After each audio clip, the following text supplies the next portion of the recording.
Hello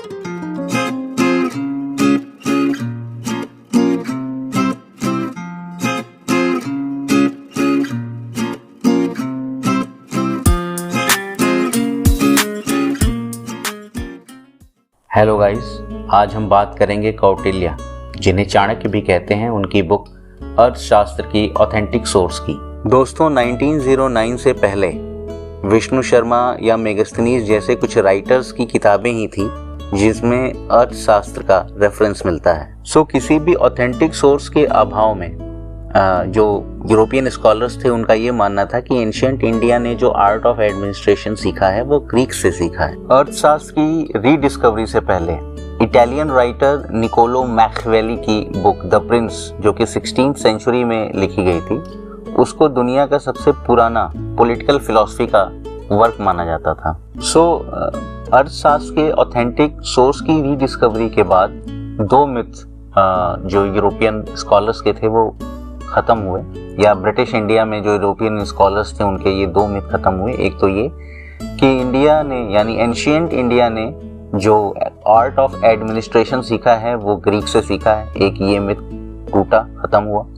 दूसरा ये कि निकोलो मैकियावेली की जो बुक थी द प्रिंस, उसे ये लोग मानते थे कि ये दुनिया की सबसे पहली पॉलिटिकल फिलॉसफी पे लिखी हुई किताब है। सो रीडिस्कवरी होने के बाद अर्थशास्त्र की ये जो मिथ था ये भी खत्म हुआ यूरोपियन स्कॉलर्स का। दोस्तों, रुद्रपटना समशास्त्री एक संस्कृत स्कॉलर और लाइब्रेरियन थे ओरिएंटल रिसर्च इंस्टीट्यूट मैसूर में, जिसको उस समय मैसूर के वोडियार किंग्स ने 1891 में बनवाया था। इस रिसर्च इंस्टीट्यूट में बहुत से बुक्स और रेयर पाम लीफ मैन्युस्क्रिप्ट्स रखे हुए थे, जिसको जब आर श्यामाशास्त्री जी ने पढ़ना स्टार्ट किया तो उन्हें कौटिल्य के अर्थशास्त्र के पाम लीफ मैन्युस्क्रिप्ट्स मिले। आर श्यामाशास्त्री ने 1905 में रीडिस्कवरी करी ओरिजिनल अर्थशास्त्र के पाम लीफ मैन्युस्क्रिप्ट्स की, और लेटर उसको ट्रांसक्राइब किया फ्रेश पाम लीफ में 1909 में। बाद में उन्होंने इसको इंग्लिश में ट्रांसलेट और पब्लिश किया इन 1915 में। दोस्तों, आर श्यामाशास्त्री साहब का जन्म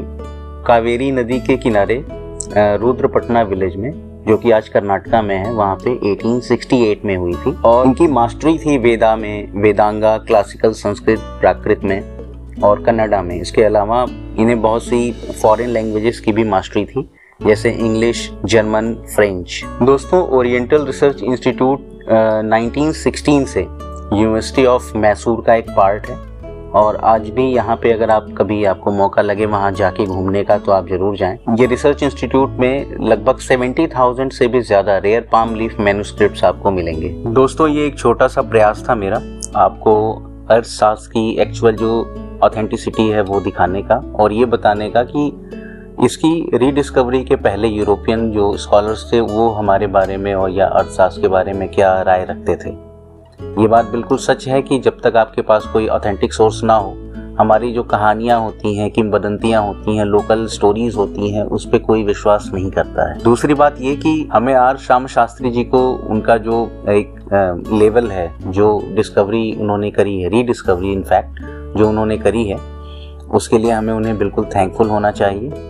और अगर आपको कभी मौका मिले तो आप यूनिवर्सिटी ऑफ मैसूर का जो पार्ट है ओरिएंटल रिसर्च इंस्टीट्यूट, वहाँ जाकर के एक बार विजिट जरूर कीजिएगा, और आप देखिएगा कि वहाँ 70,000 से भी ज़्यादा पाम लीफ मैन्युस्क्रिप्ट्स रखे हुए हैं। तो जानने की कोशिश कीजिएगा कि वो जो बाकी मैन्युस्क्रिप्ट्स हैं वो किस सब्जेक्ट्स के ऊपर है। दोस्तों, मैं इसी के साथ अपना वीडियो ख़त्म करूँगा, और नेक्स्ट टाइम मैं कोशिश करूँगा कि अर्थशास्त्र में जितने भी जो सब्जेक्ट्स हैं जिसको चाणक्य ने यूज़ किया है, जिन सब्जेक्ट्स को उन्होंने डील किया है, उसके बारे में मैं बात करूं।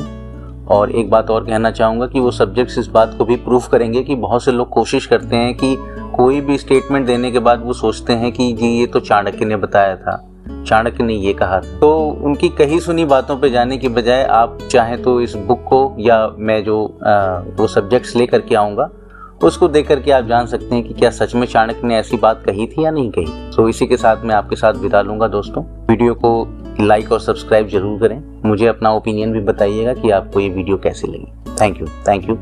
जय हिंद, जय भारत।